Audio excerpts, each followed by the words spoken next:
Bonjour CIPC et toute personne qui nous rejoint aujourd'hui par le biais de la vidéo pour le culte en ligne de CIPC. Nous sommes contents de vous avoir ici aujourd'hui et nous sommes contents de pouvoir vous rencontrer aujourd'hui en ligne. Mais avant, j'aimerais juste partager quelques informations avec vous avant de pouvoir passer au message. Donc, notre principal sujet de discussion au niveau des annonces, c'est quand est-ce que nous allons reprendre le culte. Mais IAM, eux, ils commencent justement ce dimanche. Nous, on nous a été annoncé qu'on pourrait commencer bientôt avec 10 ou 15 personnes. Bien sûr, nous sommes beaucoup plus que 10 ou 15 personnes, mais la chose que j'aimerais que vous fassiez, c'est que vous m'envoyez un email ou un message sur WhatsApp et où vous me demandez quand est-ce que le culte va reprendre et j'aimerais bien reprendre. Et vous allez aussi annoncer le nombre de personnes que vous êtes. Si vous êtes un, ça va. Si vous êtes deux, si vous êtes une famille de cinq, annoncez-le pour que nous puissions. On n'a pas encore de date où on va reprendre le culte, mais on pourrait attendre jusqu'à ce que je rentre. Et je pourrais rentrer dans la première semaine de octobre, mais notre but serait de le faire entre mi-octobre. Mais si ça va être plus de 15 personnes, on va essayer de le faire avec les équipes de l'église. Donc ce sera deux cultes vraiment courts, de 30 à 35 minutes. Donc on va toujours être dans notre horaire de 8h55 à 9h30, à 10h30 autant pour moi, de 8h55 à 10h30. Mais on aura deux cultes qui commencera à 8h55 et un autre qui commencera à 9h45. Donc, faites-moi savoir, s'il vous plaît, cette semaine, envoyez-moi un email. Si j'ai 10 emails, donc je saurai que on peut commencer notre culte en présentiel. Mais, mais, mais si on doit avoir 100, on saura qu'il y aura quelques réglages à faire. Donc, donc préparez-vous surtout pour la mi-octobre. Préparez-vous pour la mi-octobre. Si ça change, on pourra vous le faire savoir par le biais de la vidéo la semaine prochaine. Donc, nous envoyez aussi des emails et des emails ou des annonces. Donc, vous allez recevoir des emails qui vont vous garder informé par rapport à ce que les plans sont. Donc, gardez dans vos plans pour la mi-octobre, mais d'ici là, toujours les dimanches matins, au même endroit, les vidéos, le culte en vidéo. Donc pour le culte des enfants, la sœur Carole le fait cette semaine et elle fait un travail magnifique. Elle adore vos enfants, elle aime vos enfants et, elle leur rend le ministère par la vidéo. Donc soyez sûr d'avoir vos enfants autour d'un écran pour qu'ils puissent assister au culte des enfants. Donc j'ai mis quelques liens pour l'adoration. Donc c'est pas trop on a des musiques d'adoration et c'est un groupe qui s'appelle Need to Breathe et leur musique qui s'appelle Hang On. Et celui-là, c'est très populaire et c'est Zach Williams et Dolly Parton, There Lord Jesus. Donc vous l'aurez tous, toutes ces musiques dans les liens et donc prenez le temps d'adorer le Seigneur chaque semaine et chaque jour et, et donc utilisez la musique pour adorer le Seigneur. Donc le don, nous sommes toujours dans le livre de Proverbes et nous sommes dans Proverbe 8 et on lit euh, un proverbe qui parle encore de nos finances, qui nous rend ministère sur la finance et on veut partager ce proverbe avec toi. Donc dans ce Proverbe 8 de 12 à 31, ça parle de la sagesse. On a parlé de vous, on vous a parlé de la sagesse, que la sagesse était la capacité de prendre de bonnes décisions. Et imaginez, vous prenez de bonnes décisions chaque fois que vous devez prendre des décisions. Imaginez comment vous serez en train de prospérer. Donc, on vous encourage de lire Proverbes tous les jours. Commencez de Proverbe 1 et lisez Proverbes tous les jours. Tous les jours. Donc, j'étais avec le groupe de jeunesse et, je leur disais tout le temps de lire Proverbes. Et ça vous apprendra à vivre une vie juste. Donc, ce que je vais vous montrer aujourd'hui, Donc quand ça parle de sagesse et comment est-ce que la sagesse est avec Dieu, donc le verset 32, et maintenant mes fils, écoutez-moi. Et c'est la sagesse qui parle. Et il dit, les gars, écoutez-moi. Et heureux sont ceux qui observent mes voies. Est-ce que vous voulez être béni? Est-ce que vous voulez être béni? Encore une fois, lisez le livre de Proverbes du début à la fin, chaque jour, chaque nuit. Et heureux sont ceux qui observent mes voies. Verset 33, écoutez l'instruction pour devenir sage. Ne la rejetez pas. Est-ce que vous rejetez la sagesse, donc vous rejetez aussi la bénédiction de l'Éternel? Heureux l'homme qui m'écoute. Est-ce que vous écoutez la sagesse? Est-ce que vous lisez la proverbe? Est-ce que quand le proverbe dit que quelque chose est mauvais, vous dites aussi que cette chose est mauvaise? Et quand elle dit que quelque chose est bon, est-ce que vous dites la même chose? Donc, béni soit l'homme qui m'écoute, qui veille chaque jour à mes portes, tous les jours. Où sont les portes de la sagesse dans le livre des proverbes? Et béni celui qui m'écoute tous les jours et qui garde les poteaux. Un autre principe de la sagesse, c'est de prier. Et Jacques dit, quand vous n'avez pas de la sagesse, demandez à Dieu, car la sagesse vient de Dieu. Et nous devons lui demander. Est-ce que vous demandez chaque jour à Dieu de vous donner la sagesse en lisant le livre de Proverbes et en entendant sa faveur? Verset, verset 35, car celui qui me trouve a trouvé la vie. Alléluia. Et Jésus dit, quand je suis venu, moi, c'est pour donner la vie. Et celui qui me voit obtient la faveur de l'Éternel. Est-ce que vous voulez la faveur de l'Éternel? Est-ce que vous voulez la faveur de l'Éternel? Prenez ce temps, cherchez le sens du mot faveur. Et ça veut dire c'est un bénéfice qui n'est pas mérité. Ça, c'est une opportunité qui est donnée, c'est quelque chose d'inespéré, d'immérité, une bénédiction qu'on n'a pas méritée, parce que ça vient de notre Père, et on est favorisé. Dans verset 36, mais celui qui prêche contre moi nuit à son âme. Donc vous voyez, quand vous décidez d'aller contre la sagesse va contre vous. Vous faites du mal à vous-même. Donc vous ne devenez pas béni. Et la dernière ligne, tous ceux qui me haïssent aiment la mort. Donc vous avez le choix, Église. Et entre la bénédiction et la malédiction, entre la vie et la mort, il y a une sagesse et il y a la folie. Par quel chemin vous partirez? La plupart des problèmes que nous avons, c'est parce que nous aimons le péché et la folie. Et on aime souvent le justifier en disant, c'est bien. Mais ce ne l'est pas. Et donc vous avez l'écriture, tout est écrit noir sur blanc. Et vous voyez le péché, vous dites que ce n'est pas le péché. Mais c'est clair. Donc c'est une bénédiction. Et nous faisons des choses qui sont des malédictions et pensons que c'est une bénédiction. Mais ça peut être une bénédiction momentanée, mais ce n'est pas une bénédiction. Donc, une grande écriture aujourd'hui. Donc, je vous encourage aujourd'hui à vivre avec la sagesse pour que vous soyez bénis. Donc, éteignez vos téléphones, à moins que vous regardez par téléphone. Donc, prenez une tasse de café si vous voulez. Donc, nous continuons notre série dans le livre de Jean. Et la série s'appelle Les 7 signes. Donc, on va couvrir les 7 signes que Jean nous a montrés par rapport à Jésus. Jean chapitre 6. Donc, ouvrons le verset 19 à 20. Jean 6, verset 19.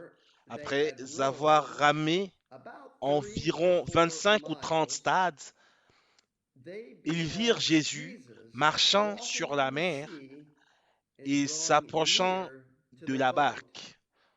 Et ils eurent peur. Mais verset 20, Jésus leur dit, c'est moi, n'ayez pas peur. Donc prions, Papa, nous te remercions pour aujourd'hui. Nous te remercions pour ces bonnes paroles pour nous. N'ayez pas peur. Aide-nous à acquérir cela et aide-nous à nous montrer ce que Jean veut nous montrer aujourd'hui par rapport à toi, Jésus, et de quoi tu es le maître. Et tu es Dieu qui est venu chair pour mourir pour nous.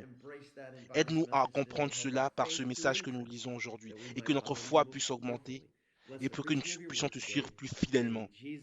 Au nom de Jésus, nous avons prié. Amen. Amen.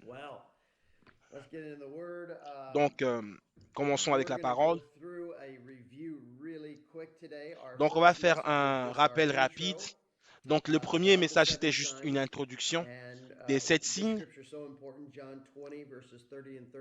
dans Jean 20, 30 à 31. Et Jean a dit dans le verset 21 que Jésus a fait tellement de miracles qu'ils ne peuvent pas être contenus dans un livre. Dans Jean 20, 31, Jésus a fait encore en présence des disciples beaucoup d'autres miracles qui ne sont pas écrits dans ce livre, mais ces choses ont été écrites afin que vous croyiez que Jésus est le Christ, le Fils de Dieu, et qu'en croyant, vous ayez la vie en son nom. Alléluia. C'est ce que nous cherchons. Je suis venu pour donner la vie et la vie en abondance. Et la raison pour laquelle nous faisons cette série, c'est la même raison pour laquelle que Jean a écrit l'évangile de Jean, pour que votre foi puisse augmenter. Et je crois que c'est parce que par la foi que vous regardez cette série. Parce que nous voulons que notre foi augmente et grandisse dans notre voie avec Jésus. Donc les 7 signes sont mis à l'écran. Donc l'eau est changée en vin, la guérison du fils du noble, la guérison de l'homme à la piscine, nourrir les 5000. Donc nous sommes aujourd'hui sur le numéro 5, marcher sur l'eau. Le numéro 6 ce sera la semaine prochaine, la guérison de l'homme né aveugle.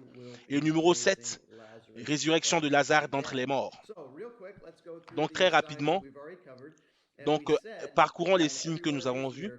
Et nous avons dit que chacun de ces miracles, que Jean montre que Jésus est maître sur certains éléments. Et c'est pour vous montrer et vous aider à comprendre qui Jésus est. Christ est le Fils de Dieu et une fois que vous le croyez, vous aurez la vie en abondance. Donc le premier signe, c'est l'eau en vin. Et nous avons vu que Jésus était là, maître de l'abondance. Il était le maître de la création. Il pouvait changer l'eau en vin. On a vu aussi qu'il était le maître sur la qualité, mais pas seulement parce qu'il a transformé le vin, mais en vin de qualité. On veut que votre foi soit touchée aujourd'hui. De la même manière que ça s'est passé en ces temps-là, donc que Marie a eu la foi et qu'elle a dit à ses disciples de faire ce qu'il a dit et que les servants doivent faire aussi ce qu'il a dit. Donc le deuxième signe était la guérison du fils du noble. Et Jésus a guéri ce jeune homme en disant seulement à ce papa que Père, homme, ton fils est béni. Donc il n'y avait pas de départ, il n'y avait pas de temps de retard. Au même moment où Jésus a parlé, le fils était béni. Donc il était aussi maître sur la distance parce qu'il n'avait pas eu besoin de partir là-bas. Et le fils était à des kilomètres, mais il a dit et le fils était béni.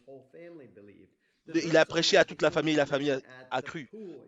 Et donc le troisième signe, c'est la guérison de l'homme à la piscine. Il a été malade pendant 38 ans. Et on a vu Jésus en train de guérir une maladie incurable qu'il avait pendant 38 ans.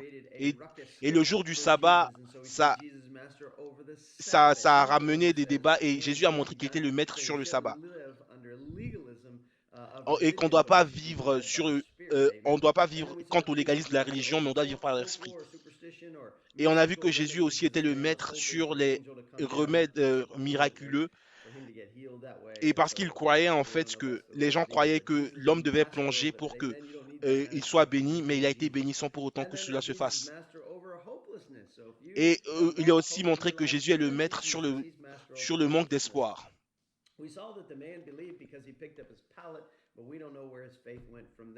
Et on a vu que l'homme a cru parce qu'il a pris son lit, mais on ne sait pas où est-ce que sa foi est partie jusque-là. On a vu le signe où Jésus nourrissait les 5000, et on a vu spécifiquement que Jésus testait la foi de ses disciples. Et 2 de ses disciples ont été mentionnés. Philippe a échoué le test lamentablement. Et André, lui, il doutait un peu. Il pouvait avoir un 20 sur 20, mais il doutait un peu. Donc, qu'est-ce qu'on peut faire avec 5 pains? Et Jésus a nourri 5000 personnes avec les 5 pains. Donc, on a juste mentionné les 5000, mais on croit qu'il y en a plus de 15 000.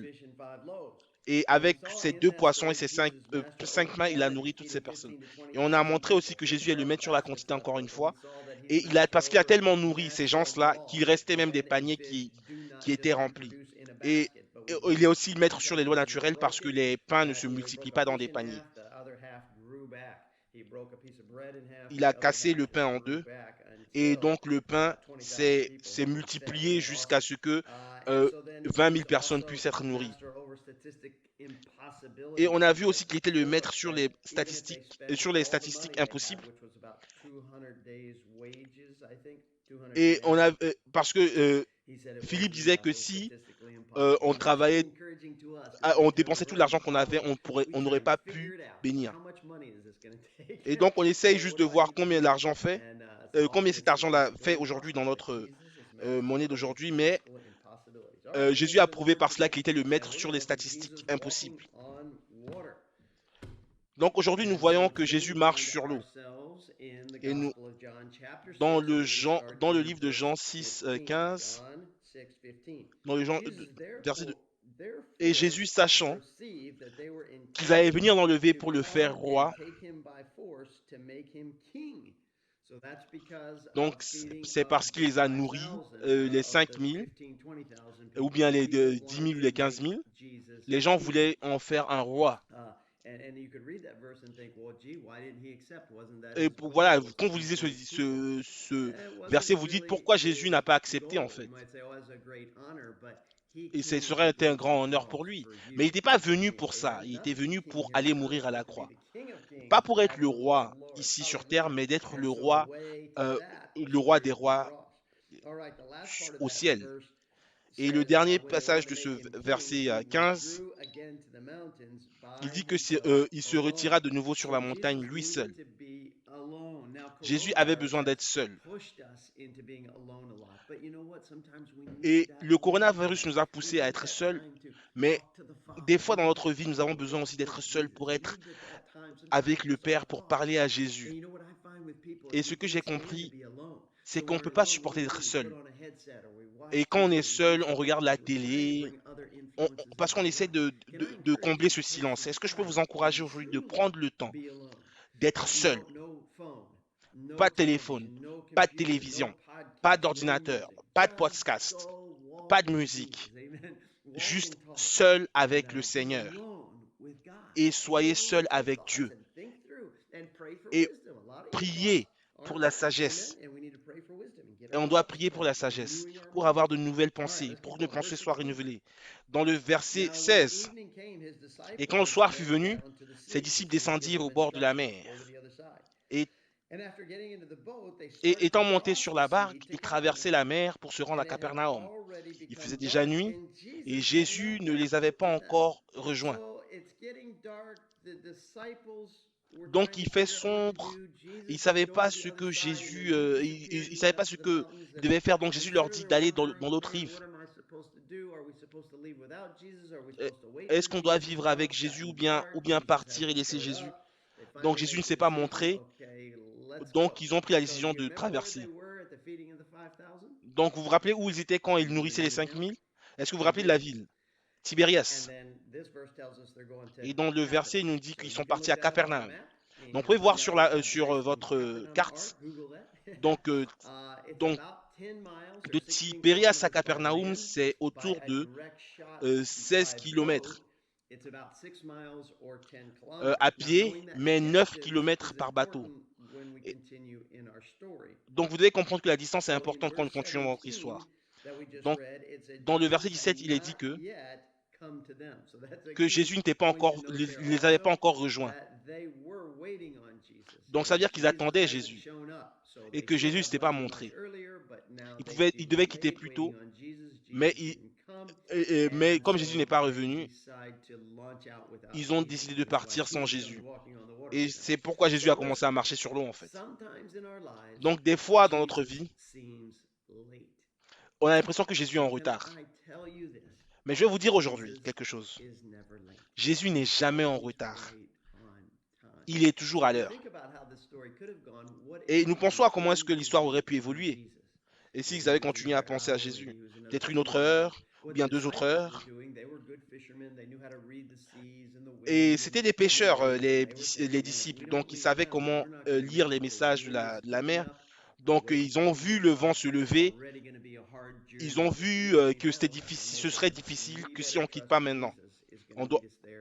Donc croyons en Jésus, il va nous rencontrer de l'autre côté. Donc faisons ce que Jésus nous a dit, de traversons. Donc je vais vous encourager, parce que dans la vie, nous sommes fatigués d'attendre le Seigneur. Mais attendez, apprenez à attendre. Et car il a dit que ceux qui espèrent en l'Éternel renouvellent leur force. Ils renouvelleront leur force comme l'aigle. Et ils courront comme des jeunes enfants.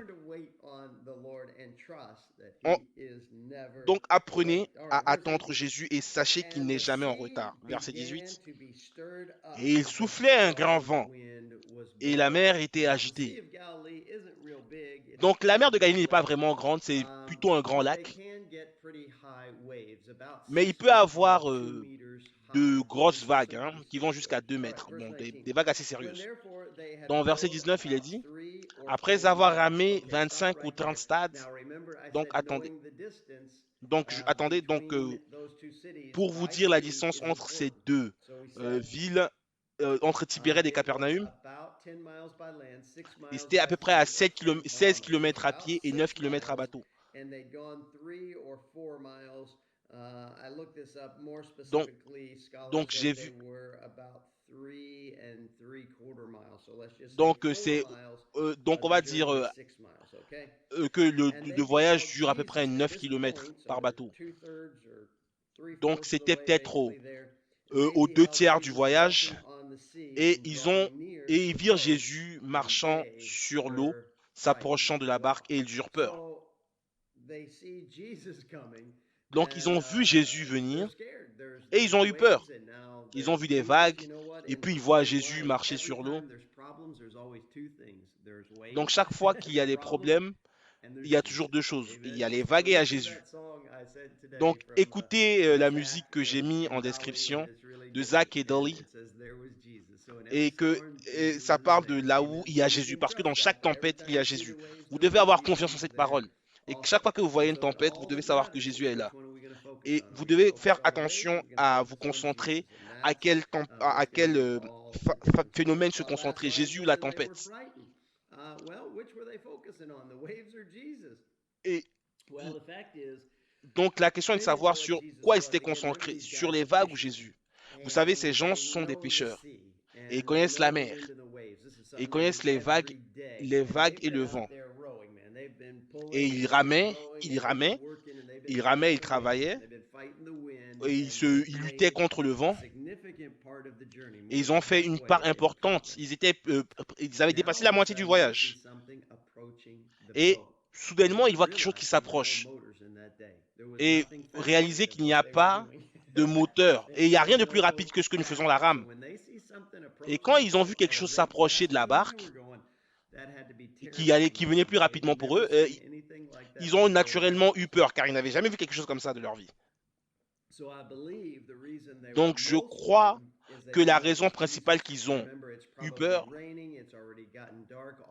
donc ils ont vu quelque chose s'approcher et ils ont eu peur. Et je crois qu'une fois qu'ils ont vu Jésus, je crois que leur peur s'est calmée. Mais dans verset 20, Jésus leur dit, c'est moi, n'ayez pas peur. Donc si vous êtes dans une tempête actuellement, je vais vous dire que les paroles de Jésus seront les mêmes qu'il a dit sur les paroles de Galilée à 2000 ans. Ne regardez pas la vague, regardez Jésus. Il vous dit, c'est moi, n'ayez pas peur. Je suis venu pour être au milieu de ta vie. pour être avec toi durant ces situations. Donc ça, ce sont de grandes paroles pour aujourd'hui. Si vous traversez une tempête maintenant, donc essayez d'écrire cela quelque part. Jésus leur dit, c'est moi, n'ayez pas peur. Ce n'est pas seulement une parole d'encouragement, mais c'est aussi un engagement. N'ayez pas peur. La peur, en fait, c'est le contraire de la foi. C'est penser que quelque chose de mal va se passer. Mais la foi, c'est de penser que quelque chose de bien va se passer. Donc c'est la même chose, mais qui va dans deux directions différentes. La foi croit en positif et la peur croit au négatif. Donc ne croyez pas au négatif. Venez avec moi, croyez avec Jésus, marchez avec Jésus. Donc dans verset 21. Il voulait le prendre dans la barque. Donc, il voulait recevoir dans la barque, dans la tempête, au milieu de la barque. Donc, recevoir Jésus dans ta vie. Et je vais vous encourager aujourd'hui, si vous n'avez jamais reçu Jésus dans votre vie, recevez-le aujourd'hui en priant, en disant Jésus, je te donne ma vie, je veux te suivre. Et si une fois que vous l'aurez dit, vous serez né de nouveau et serez un fils de Dieu. Et quand nous traversons justement nos tempêtes, vous vous rappelez la semaine passée, et vous avez rappelé que Philippe était en train de calculer.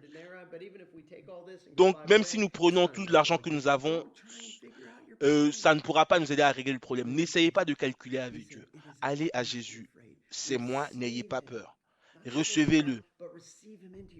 Recevez-le dans vos problèmes. Qu'il soit la réponse à vos problèmes. Ce n'est pas que ce ne soit pas quelque chose de religieux que vous fassiez, mais que ce soit quelque chose que vous fassiez tous les jours de votre vie. Dans tous vos désirs, dans toutes vos aspirations, dans tous vos besoins, mettez tous vos besoins sur lui, parce que il pense à vous. Alléluia. Il pense à vous. Recevez-le. Recevez-le dans votre vie, dans vos problèmes. On est toujours dans le verset 21. Il voulait donc le prendre dans la barque. Et aussitôt, la barque l'aborda au lieu où ils allaient. Wow. Il y a un autre miracle qui s'est passé. Et on parle de Jésus, maître de certaines choses. Donc, rappelez-vous de là où le bateau était. Donc, sur 9 km, il lui restait peut-être encore 4 km à parcourir avec ce bateau. Peut-être que ça aurait été 2 heures de grand travail. Et ils étaient immédiatement là-bas.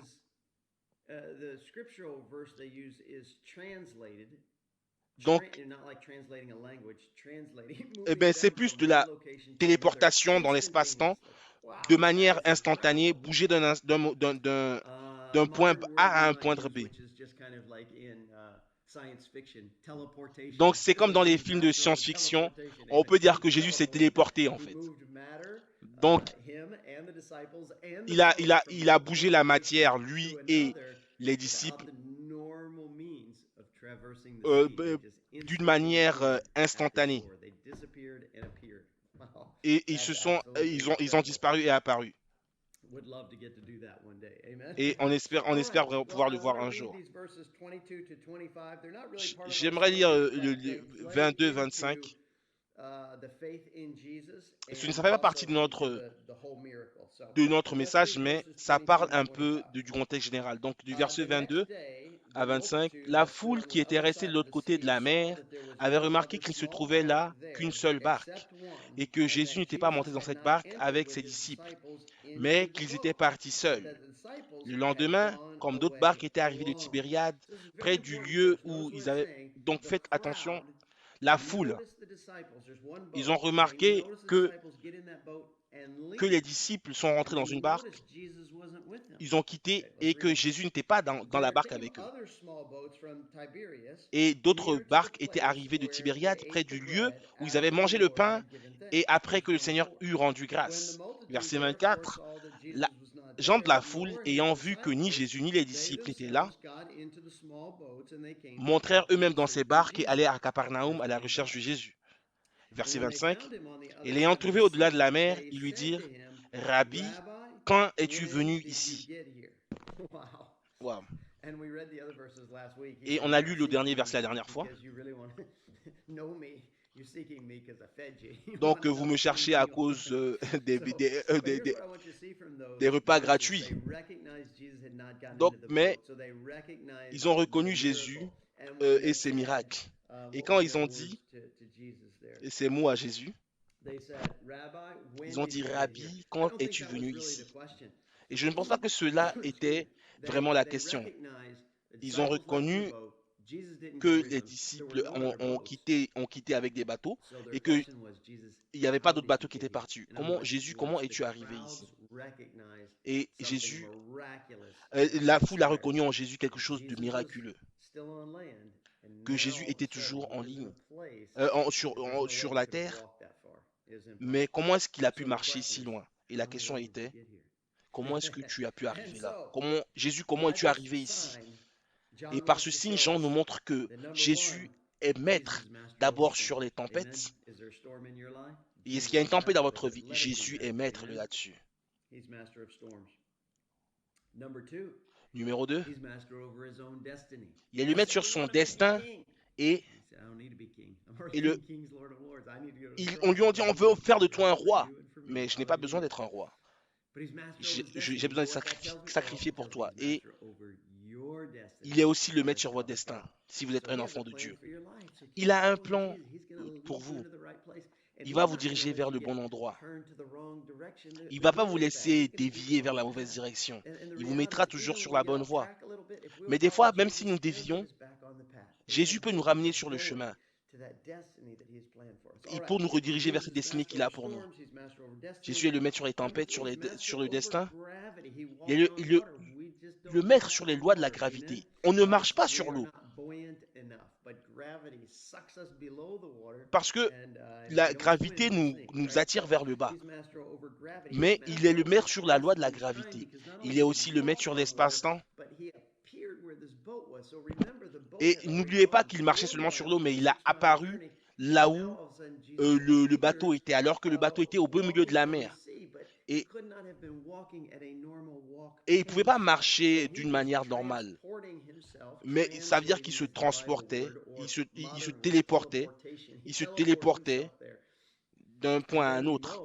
Et donc vous savez que après qu'ils aient été dans le bateau, que lui, le bateau et les disciples ont tous été téléportés au point final. Donc, maître sur les tempêtes, maître sur le destin, maître sur la loi de la gravité, maître sur l'espace-temps, maître sur la téléportation.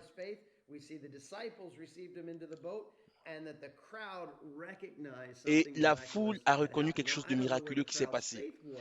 Mais je ne savais pas c'était quoi la foi de la foi, même si Jésus leur a dit que vous ne me recherchez pas pour les bonnes raisons, et que vous me recherchez en fait pour manger gratuitement. Donc cherchons Jésus pour les bonnes raisons. Et il y a plein de bénédictions quand nous suivons Jésus.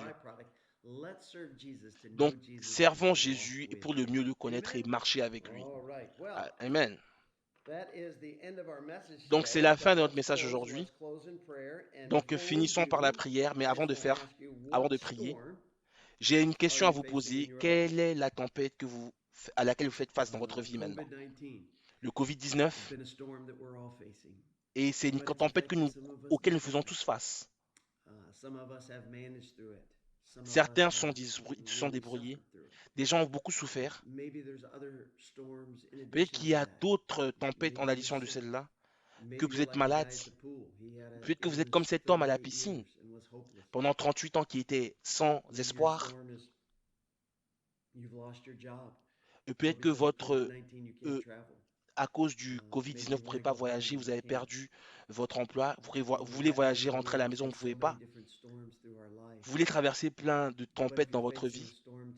Mais si vous faites face à une tempête aujourd'hui, je vous dis, n'ayez pas peur. Cherchez Jésus dans votre vie, dans votre barque. et pour qu'ils aident à transverser cette tempête. Donc, faisons un rappel rapide de ce que on a enseigné. Donc peut-être que c'est dans la liste de ce que nous allons citer. L'abondance, le mettre sur la création, la qualité, la maladie, sur le temps et l'espace, sur les maladies incurables, sur le sabbat, sur le folklore et la superstition et les remèdes mystiques, sur le manque d'espoir, sur la quantité, sur les lois naturelles, sur les impossibilités statistiques. Il est le maître sur les tempêtes, sur son propre destin et le vôtre. Il est aussi le maître sur la loi de la gravité. Il est aussi le maître sur la téléportation. Alléluia. De quoi avez-vous besoin aujourd'hui? Donnez-le à Jésus comme nous prions. Prions ensemble. Papa, nous te remercions pour ce temps que nous avons eu par la vidéo. Nous te remercions que très bientôt nous pourrons recommencer nos cultes ensemble. Et papa, nous te demandons pour chaque personne qui regarde cette vidéo que tu sois avec eux, qu'ils puissent te recevoir dans la barque de leur vie, dans la tempête de leur vie. Que leurs yeux ne regardent pas les vagues, mais qu'ils puissent te regarder toi. Et ils sauront que tu n'es jamais en retard, même si des fois c'est l'impression qu'on a. Aide chacun à croire en toi et pouvoir t'attendre pour qu'ils puissent renouveler leur force. Bénis chacun d'entre nous aujourd'hui. Bénis chacun qui fait face à une tempête. Et comme tu les as téléportés, les disciples, téléporte-les directement dans, dans un lieu calme et aide-les à être au-delà de cette tempête aussi rapidement, comme tu l'as fait le jour-là avec les disciples. Merci Seigneur. Soyez bénis chacun qui avait regardé. Et donc c'est un encouragement, que ce soit un encouragement pour chacun. Donc c'est au nom de Jésus que nous avons prié. Amen. Louez le Seigneur. Donc je vais vous encourager et de partager cette vidéo à tous vos amis. Donc faites aussi signe à vos amis de CIPC et dites-leur bonjour et dites-leur que Pasteur Chris a partagé une vidéo. Et donc j'espère qu'on pourra bientôt se revoir. Donc n'oubliez pas de m'envoyer un message aujourd'hui. Donc même si vous ne comptez pas venir, envoyez-moi juste un message. Si vous ne venez pas à cause du Covid qui vous retient à la maison, il n'y a pas de jugement que je vais porter envers vous. Donc, dites-moi même que vous ne voulez pas revenir même jusqu'à la fin de l'année. On va continuer à faire par la vidéo. On pourra toujours se réunir par cette manière. Donc envoyez-moi un message par WhatsApp ou par email. Donc dites la bénédiction avec moi. Que la grâce de notre Seigneur Jésus-Christ et l'amour de Dieu le Père et la communion du Saint-Esprit soient sur nous. Amen, amen, amen. Ayez une excellente journée, une excellente semaine. Soyez avec nous la semaine prochaine. On sera sur le signe numéro 6 et qui va parler de l'homme né aveugle. Que Dieu vous bénisse. À bientôt.